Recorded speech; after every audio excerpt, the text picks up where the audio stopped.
अस्सलाम वालेकुम। आज हम Allama Iqbal open university introduction to business mathematics code 1349 का chapter number 7 elements of algebra 1 जो हमने स्टार्ट किया हुआ है उसका आज हमने क्वेश्चन नंबर 8 स्टार्ट करना है। क्वेश्चन नंबर 8 में लिखा हुआ है find the transpose of the following matrices. कि आपके पास मैट्रिसेस गिवन है और आपने इनका ट्रांसपोज फाइंड आउट करना है। तो यहाँ पे हमारे पास 4 क्वेश्चन हैं, ठीक है, जिसमें फर्स्ट है हमारे पास मैट्रिक्स ए। उसमें हमारे पास जो एलिमेंट्स हैं ये हमारे पास पहले हम देखते हैं कि ये कौन सा मैट्रिक्स है। ये हमारे पास कौन सा होता है, ये हमारे पास रो मैट्रिक्स है जिसमें एक रो और सेवरल कॉलम्स हो तो उसको हम क्या नाम देते हैं, रो मैट्रिक्स। तो ये हमारे पास रो मैट्रिक्स है। अब इसको देखना है कि अगर हमारे पास रो मैट्रिक्स गिवन हो तो उसका हमने ट्रांसपोज कैसे लेना है, ठीक है। तो यहाँ पे मैं इसको डायरेक्ट सॉल्व कर रही हूँ। अच्छा, यहाँ पे देखें कि हमारे पास क्या था, रो मैट्रिक्स गिवन था।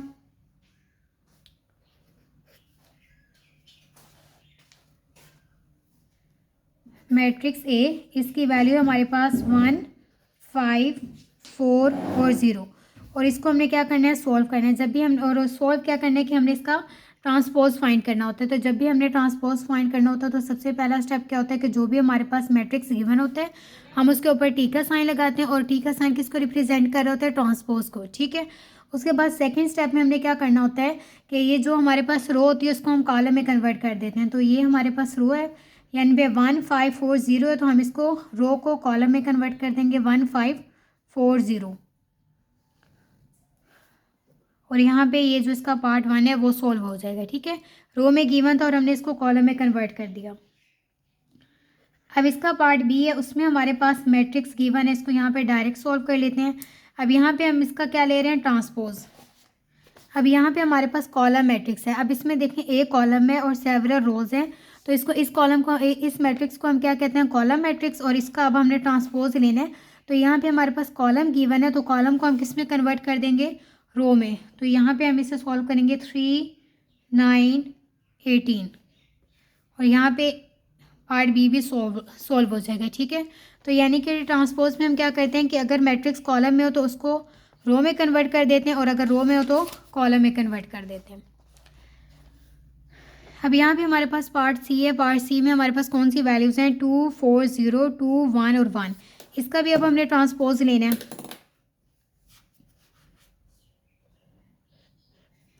अब इस मैट्रिक्स का नाम क्या है, सी। और सी का अब हमने क्या लेना है, ट्रांसपोज। ट्रांसपोज हम कैसे लेते हैं कि जो रो होती है उसको हम कॉलम में कन्वर्ट कर देते हैं। सबसे पहले देखिए हमारे पास ये एक रो है, ये फर्स्ट रो है, ये सेकंड रो है और ये थर्ड रो है। पहले हम एक रो को लेंगे, उसको कॉलम में कन्वर्ट कर देंगे। तो यहाँ पे फर्स्ट रो थी हमारे पास 2 और 2, उसको हमने किस में कन्वर्ट कर दिया, कॉलम में। फिर सेकेंड है हमारे पास, सेकेंड रो कौन सी है, 4 और 1। सेकेंड रो है हमारे पास 4 और 1, इसको भी हमने कॉलम में कन्वर्ट कर दिया 4 और 1। नेक्स्ट रो है हमारे पास 0 और 1, ठीक है। अब 0 और 1 को भी हमने क्या करना है, कॉलम में कन्वर्ट कर देना। तो ये हो गया 0 और ये हो गया 1। अब जितनी भी हमारे पास कॉलम में वैल्यू थी उसको हमने किस में कन्वर्ट कर दिया, रो में। तो यहाँ पे हमारा जो पार्ट सी है वो भी सोल्व हो गया। अब जो लास्ट पार्ट है, पार्ट डी, उसमें हमारे पास कौन सा मैट्रिक्स गिवन है, उसमें हमारे पास डी मैट्रिक्स गिवन है और उसकी वैल्यूज़ है हमारे पास। अब हम फाइंड क्या करें, इसकी रिक्वायरमेंट क्या है कि हमने इसका ट्रांसपोज लेना है, ठीक है। ट्रांसपोज में हम क्या करते हैं, रोज़ को कॉलम में कन्वर्ट कर देते हैं या कॉलम को रोज़ में कन्वर्ट कर देते हैं। अब यहाँ पे हम क्या करेंगे, ये हमारे पास पहली रो है, ये हमारे पास सेकंड रो है और ये हमारे पास थर्ड रो है। तो इन रोज़ को लेना है और इसको कॉलम में कन्वर्ट कर देना है जैसे अभी किया है, ठीक है। तो फर्स्ट रो में हमारे पास कौन सी वैल्यूज़ हैं, 5, 4, 3, 1। तो यहाँ पे इसको कॉलम वाइज लिख देंगे 5, 4, 3, 1। सेकेंड रो में हमारे पास वैल्यूज़ हैं, उसको भी कॉलम में लिख देंगे 2, 1, 0 और 0।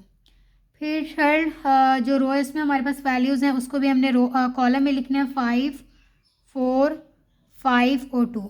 और ये इसका क्या है, ट्रांसपोज।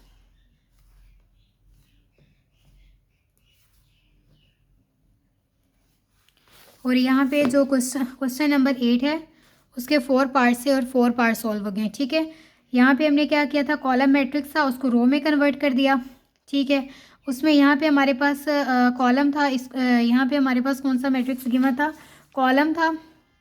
यहाँ पे रो था उसको कॉलम में कन्वर्ट किया है, यहाँ पे कॉलम था उसको रो में कन्वर्ट किया है, यहाँ पे हमने रो वाइज चेंजिंग की है कि जो हमारे पास रो में थे उसको हमने कॉलम में और जो कॉलम में थे उसको रो में कन्वर्ट कर दिया। ठीक है, अब बेशक कॉलम को रो में कन्वर्ट कर लें या रो को कॉलम में कन्वर्ट कर लें, आपका आंसर सेम आएगा। ठीक है, तो यहाँ पे ये क्वेश्चन नंबर 8 डन हो गया।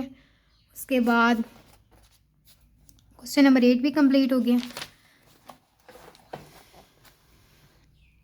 अच्छा, अब ये जो क्वेश्चन नंबर 9 है ना, ये मोस्ट इंपॉर्टेंट क्वेश्चन है। इसमें हमारे पास इफ़ ए, अब ये मैट्रिक्स की वैल्यूज़ गिवन है, then verify that A T और उसका टी इक्वल टू ए। अब उसमें वो कह रहे हैं कि ये चीज़ हमने वेरीफाई करके बतानी है कि अगर आपके पास मैट्रिक्स ए हो, उसका अगर आप ट्रांसपोज लें, जैसे अभी हमने ट्रांसपोज लेना सीखा है ना, सेम इसी तरीके से कि अगर आपके पास ये मैट्रिक्स गिवन है, इसका आप ट्रांसपोज लें। जब आप इसका ट्रांसपोज ले लें उसके बाद दोबारा इसका ट्रांसपोज लें, यानी कि ए टी का क्या मतलब है कि मैट्रिक्स ए का आप ट्रांसपोज लें, जो आंसर आ जाएगा उस आंसर का दोबारा से फिर पाई टी लिखा हुआ है ना, यानी कि दोबारा से फिर ट्रांसपोज लें। जब आप 2 दफ़ा ए के मैट्रिक्स का ट्रांसपोज लेंगे उसका आंसर इक्वल आ जाएगा ए के, यानी कि उसका आंसर दोबारा यही बन जाएगा। जब उसको सॉल्व कर लेंगे ना, सॉल्व करने के बाद भी आंसर यही बन जाएगा। और अगर ऐसा है तो आपने ये प्रूव करके बताना है कि ऐसा है कि नहीं। अच्छा, अब हमने प्रूफ क्या करना है, ये हमारे पास क्वेश्चन गिवन है और हमने प्रूफ क्या करना है कि हमने ए का ट्रांसपोज लेना है और फिर उसका ट्रांसपोज लेना है और उसका आंसर इक्वल टू ए आना चाहिए। ठीक है, तो सबसे पहले हम इसकी रिक्वायरमेंट ऊपर लिखेंगे कि अगर हमने क्या करना है, मैट्रिक्स ए का ट्रांसपोज लेना है। जब हम मैट्रिक्स ए का ट्रांसपोज ले लेंगे, फिर जो हमारे पास आंसर आएगा उसका अगेन हमने ट्रांसपोज लेना है और उसका ट्रांसपोज हमारा इक्वल आना चाहिए। किसके इक्वल आना चाहिए? मैट्रिक्स ए के। अगर हम इस रिक्वायरमेंट को पूरा नहीं कर सके तो हमारा क्वेश्चन गलत होगा। ठीक है, तो हमने इस रिक्वायरमेंट को पूरा करना है। तो हम ट्रांसपोज कैसे लेते हैं कि रोज़ को कॉलम में कन्वर्ट करते हैं। अच्छा, अब देखें कि हमने क्या करना होता है ट्रांसपोज में, कि ये हमने एक रो लेनी होती है और उसको हमने कॉलम में कन्वर्ट करना होता है। तो यहाँ पे रो में हमारे पास कौन सी वैल्यू है? -2, 0 और 3, और ये रो वाइज है, इसको हमने कॉलम वाइज लिखना है। ठीक है, तो ये हम क्या लिखेंगे? -2, 0 और 3। रो को उठाया और इसको किस में कन्वर्ट कर दिया? कॉलम में। अब फिर हमारे पास नेक्स्ट रो में कौन सी वैल्यूज़ हैं? 8, 7 और 5। अब 8, 7, 5 रो में लिखा हुआ है और इसको हमने किस में लिखना है? कॉलम में। 8, 7, 5 कॉलम में लिख दिया। उसके बाद फिर हमारे पास कौन सी वैल्यूज़ हैं? -4, 3 और 2। अब ये हमारे पास थर्ड रो है, तो इस थर्ड रो को हमने किस में कन्वर्ट करना है? थर्ड कॉलम में। तो यहाँ पे हम लिखेंगे -4, 3 और 2। अब जितनी भी हमारे पास बेसिकली 3 रोज़ गिवन थी, हमने उन 3 रोज़ को 3 कॉलम में कन्वर्ट कर लिया।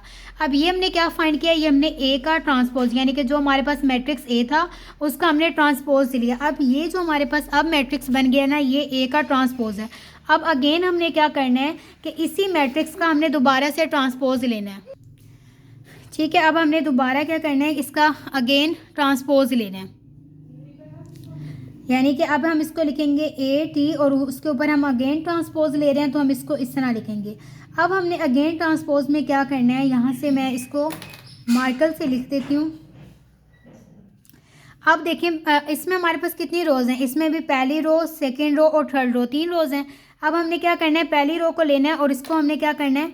यहाँ पे पहली रो को लिया और इसको हमने कॉलम में कन्वर्ट करना है। -2, 8 और -4। ठीक है, मैंने पहली रो को लिया और उसको क्या कर दिया? कॉलम में कन्वर्ट कर दिया। अब सेकंड देखें, फिर हमारे पास सेकंड रो है 0, 7 और 3। ये सेकंड रो है, इसको फिर कॉलम में कन्वर्ट करना है 0, 7 और 3।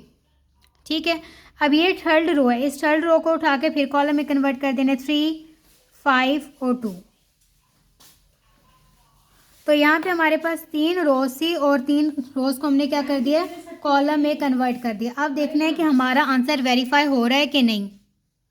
अच्छा, ये क्वेश्चन की रिक्वायरमेंट थी कि ए का ट्रांसपोज लें और उसका ट्रांसपोज लें। ये हमने रिक्वायरमेंट पूरी कर ली है कि ए का ट्रांसपोज लिया फिर उसका ट्रांसपोज लिया। अब इसकी यहाँ पे इसका आंसर लिखना है कि हमारे पास क्या आंसर आया? -2, 8, -4, 0, 7, 3, 5 और 2। ये हमारे पास आंसर आया है। अब हमने देखना है कि ये इक्वल है कि नहीं। फिर हमने मैट्रिक्स ए लेना है, यहाँ पे सिंपल ए लिखा हुआ है, यानी कि मैट्रिक्स ए का आंसर लेना है। वो हमारे पास क्या है? Matrix A. यहाँ पे हमारे पास क्या लिखा हुआ है? ये ए की वैल्यू क्वेश्चन में गिवन है। यहाँ पे हमने वो लिखनी है -2, 8, -4, 0, 7, 3, 5 और 2।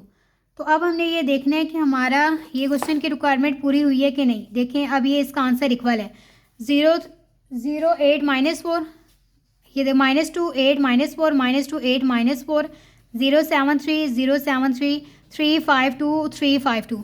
तो यहाँ पे ये क्वेश्चन क्या हो गया, वेरीफाई हो गया है। तो हमने नीचे लिखना है 10 इट इज़, या हम इस तरह भी लिख सकते हैं right hand side equal to left hand side. अब यहाँ पे हमारा आंसर वेरीफाई हो गया। यहाँ इट इज़ प्रूव्ड भी आप लिख सकते हैं और इट इज़ वेरीफाई भी आप लिख सकते हैं। Verify, it is verified, it is proved भी लिख सकते हैं, इट इज़ वेरीफाइड भी लिख सकते हैं और right hand side equal to left hand side भी हम लिख सकते हैं। और यहाँ पे जो क्वेश्चन नंबर 9 है वो भी कंप्लीट हो गया।